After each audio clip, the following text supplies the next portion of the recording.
रविवार को छुट्टी क्यों मनाई जाती है? डॉक्टर सफ़ेद कपड़े क्यों पहनते हैं? स्कूल वैन का रंग पीला क्यों होता है? लिफ्ट में शीशा क्यों लगाए जाते हैं? मुसलमान कुत्ते क्यों नहीं पालते हैं? अगरबत्ती जलाने से क्या फ़ायदा होता है? तो दोस्तों, ये 6 सवाल हैं। 6 सवालों का जवाब मैं आगे देने जा रहा हूँ। बहुत अच्छा प्रसंग है और जो नहीं जानते होंगे निश्चित रूप से सुने।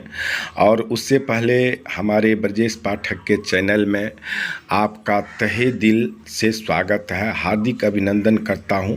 और ये इस वीडियो को जो सब्सक्राइब नहीं किए हैं, लाइक नहीं किए हैं, वो ज़रूर लाइक सब्सक्राइब कमेंट कर दें। कमेंट करने से यह होता है, मेरा मनोबल आगे बढ़ता है और मुझे ये पता चलता है जो मैं गलत बोला हूँ या गलत आपको बताया हूँ या सही बताया हूँ, ये पता नहीं चलता। इसलिए कमेंट करना ज़रूरी होता है।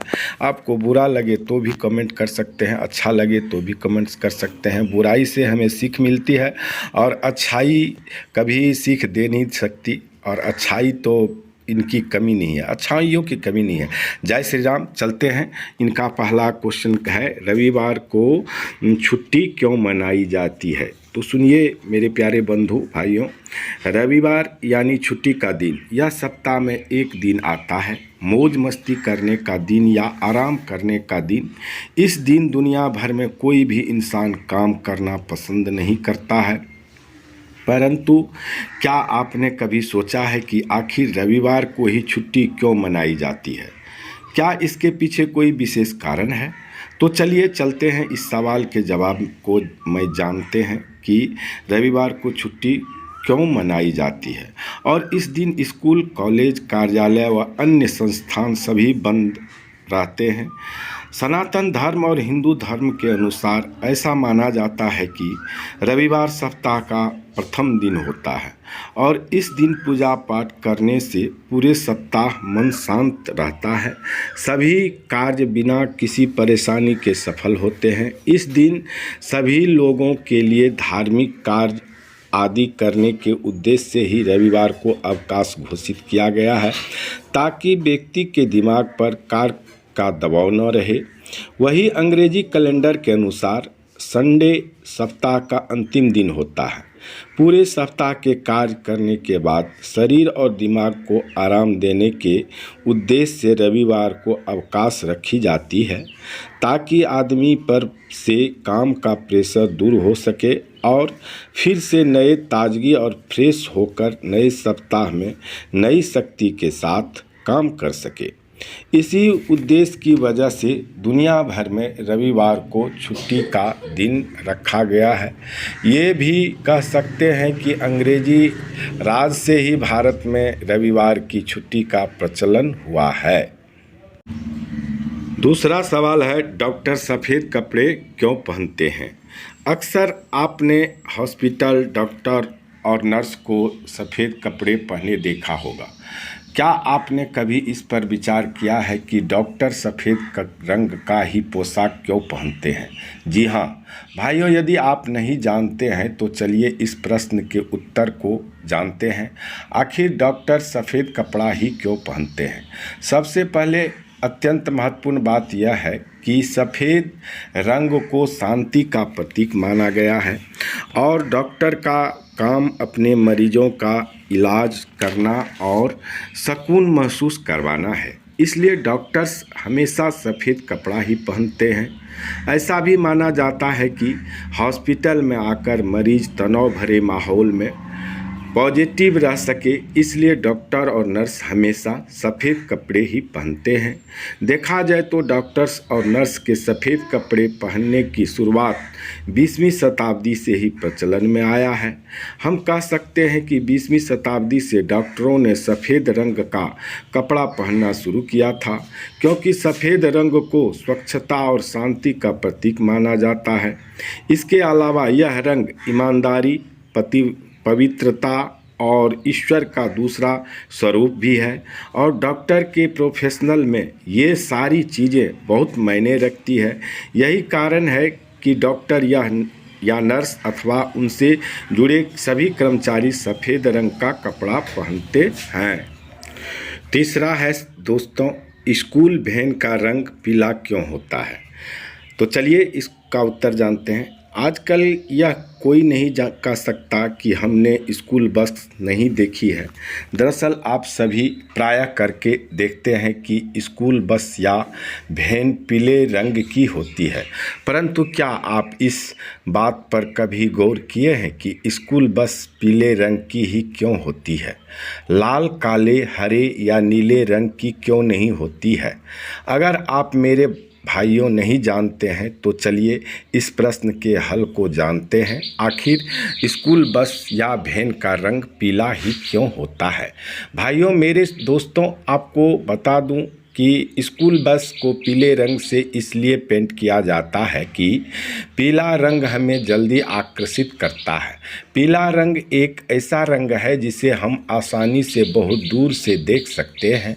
बारिश, कोहरा और ओस में भी हम इस रंग को आसानी से देख सकते हैं।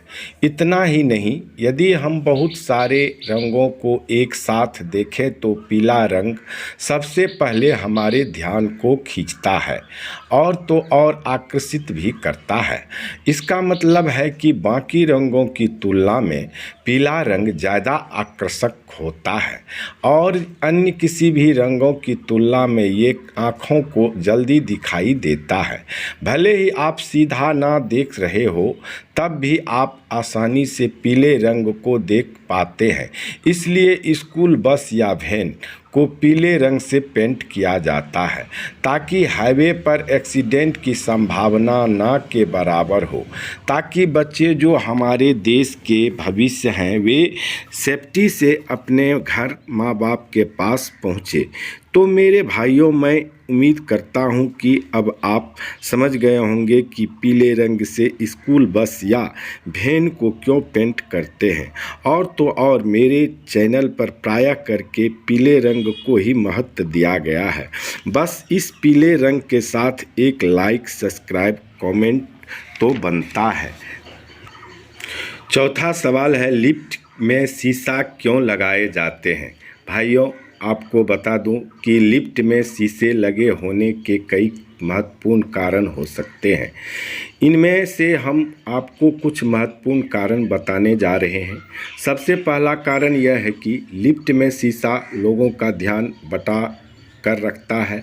शायद ये सुनने में आपको थोड़ा अजीब सा लगता होगा, पर हाँ, शीशा आपका ध्यान बटा कर रखता है। जब लिफ्ट का आविष्कार किया गया था तो लोगों ने इसके धीरे से काम करने की शिकायत की, जिसके बाद से लिफ्ट बनाने वाली कंपनियां को लिफ्ट में शीशे लगाने का आइडिया आया और ये आइडिया कामयाब हो गया। दूसरा कारण यह है कि लिफ्ट में शीशा आपको बोर होने से भी बचाता है। मान लीजिए आप लिफ्ट में हैं और आपके पास करने के लिए कुछ नहीं है। ऐसे में आप ऊपर नीचे देखते हैं और अगर शीशा नहीं रहे तो आप जल्द ही बोर हो जाएंगे। लिफ्ट में शीशा लगे रहने से आप खुद को उसमें देखते हैं और पारदर्शी होने के कारण कब अपनी मंजिल पर पहुंच जाते हैं आपको पता भी नहीं चलता है। और सबसे महत्वपूर्ण कारण यह है कि लिफ्ट में शीशा आपको घबराहट से बचाता है। लिफ्ट अगर चारों तरफ से पैक हो तो आपको जगह की कमी महसूस होगी। ऐसा लगता है मानो जैसे आप कहीं फंस गए हैं। लिफ्ट बंद करने से घुटन, बेचैनी, सांस लेने में तक दिक्कत जैसी परेशानियां महसूस होती है। अगर शीशे लगे होने से यह एहसास होता है कि लिफ्ट में जगह ज़्यादा है, जिससे दिमाग शांत रहता है। उम्मीद करता हूं कि भाइयों, आप हमारे सवाल और इस जवाब से ज़रूर खुश हुए होंगे। मुसलमान कुत्ते क्यों नहीं पालते? भाइयों, यह बहुत ही अच्छा सवाल है। इसका जवाब जानना बहुत ज़रूरी भी है। इससे पहले आप लोगों को बताना चाहूँगा कि आप दूसरे द्वारा बताई गई गलत बातों और गलत स्रोतों को न माने तो अच्छा रहेगा। अपना दिमाग साफ रखें और तर्कों को सामने रखकर सही बात समझें और उन्हीं बातों को फैलावें। तो चलिए मेरे भाई लोग, इस सवाल के जवाब में ये भी जान लेते हैं कि मुसलमान भाई लोग कुत्ते क्यों नहीं पालते हैं। इसका सीधा सा सवाल यह है कि मुसलमान कुत्ते पालते हैं या पाल सकते हैं। उदाहरण के तौर पर पाकिस्तान के पूर्व प्रधानमंत्री इमरान खान के पास 2 पालतू कुत्ते हैं। और भारत की बात करें तो वैसे ही भारत में लाखों की तादाद में मुसलमान गरीबी रेखा से भी नीचे अपनी ज़िंदगी गुजारता है, जो 2 वक्त की रोटी भी मुश्किल से कमा पाता है। वो कुत्ता पालने से ज़्यादा अपने घर की पालन पोषण के बारे में सोचता है। और वैसे भी कुत्ता कोई भी पालता है तो उसमें पैसे तो खर्च होते ही हैं। इसलिए आप इन सब फजूल विषयों को छोड़िए और गरीबी दूर करने के मसले पर जोर दीजिए। वैसे भी हम इंसान होकर कुत्ता का सेवा कर रहा हूँ। शर्म आनी चाहिए हमें अपने आप पर और खुश होना चाहिए कुत्ते के भाग्य पर। वह कुत्ता होते हुए भी कितना पुण्यात्मा है कि हम जैसे इंसान से सेवा करवा रहा है। हमारे पुण्य कर्म उनके पास कितने कम पड़ गए हैं कि हम कुत्ता की सेवा करने लगे हैं। आखिरी सवाल है, 6ठा सवाल, अगरबत्ती जलाने से क्या फ़ायदा होता है। चलिए दोस्तों जानते हैं इसके विषय में। आपको बता दें कि भारत में अगरबत्ती का प्रचलन बहुत ज़ोर शोर से चल रहा है। प्रारंभ में अगरबत्ती की जगह धूप गुगुल का प्रचलन था। तो चलिए इस सवाल का जवाब जानते हैं कि घर में अगरबत्ती जलाने के 5 फायदे होते हैं। पहला, अगरबत्ती घर में जलाने के लिए 2 प्रयोजन हैं। पहला यह कि देवताओं के समक्ष अगरबत्ती जलाकर उन्हें प्रसन्न करना, और दूसरा यह है कि घर को सुगंधित करना, जिससे मन में शांति महसूस करना होता है। दूसरा है, कहते हैं कि अगरबत्ती जलाने से घर की नकारात्मक ऊर्जा बाहर हो जाती है। विशेष प्रकार की सुगंध से मस्तिष्क का दर्द और उससे संबंधित रोगों का नाश हो जाता है। इसे दिल के दर्द के मरीजों को भी लाभदायक माना जाता है। तीसरा है, कहते हैं कि अगरबत्ती घर में जलाने से लड़ाई झगड़े और पितृदोष का शमन हो जाता है और घर में शांति सुकून और समृद्धि बनी रहती है। चौथा है दोस्तों, यदि आपको किसी भी प्रकार की सुगंध वाली अगरबत्ती जलाते हैं तो इससे रात में अच्छी नींद भी आती है।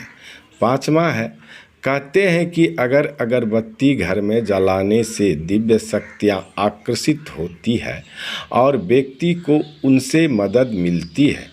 पर ये सारे बातों को अगरबत्ती की जगह यदि आप सड़र गुगुल धूप प्रयोग करें तो देवी देवता अति शीघ्र प्रसन्न होते हैं। हमारे पूर्वज जो थे न तो उनके पास अगरबत्ती थी न ही वे ज़्यादा अगरबत्ती प्रयोग में लाते थे। तो मेरे भाइयों, ये था मेरे पास सुनी सुनाई और कहीं पढ़ी गई जानकारी जो मैं सीखा और मैं आप तक पहुंचाया हूं। मैं जानता हूं कि आप अभी तक मेरे द्वारा दी गई जानकारी को लाइक सब्सक्राइब कमेंट नहीं किए हैं, लेकिन भी करेंगे भी क्यों? क्योंकि मैं अभी सही से बोल नहीं पाता हूँ, न ही बोली में कोई मिठास है और न ही करुणा। अज्ञान भरा यह जीवन जी रहा है अपना। खुश रह करे श्री राम आप लोगों को पूरा हो आप सभी भाई बहनों और चाचा चाची लोगों का सपना। हो सके तो लाइक सब्सक्राइब कमेंट कर देंगे हमको जानबूझकर अपना। जय श्री राम, जय जय श्री राम, जय सीताराम।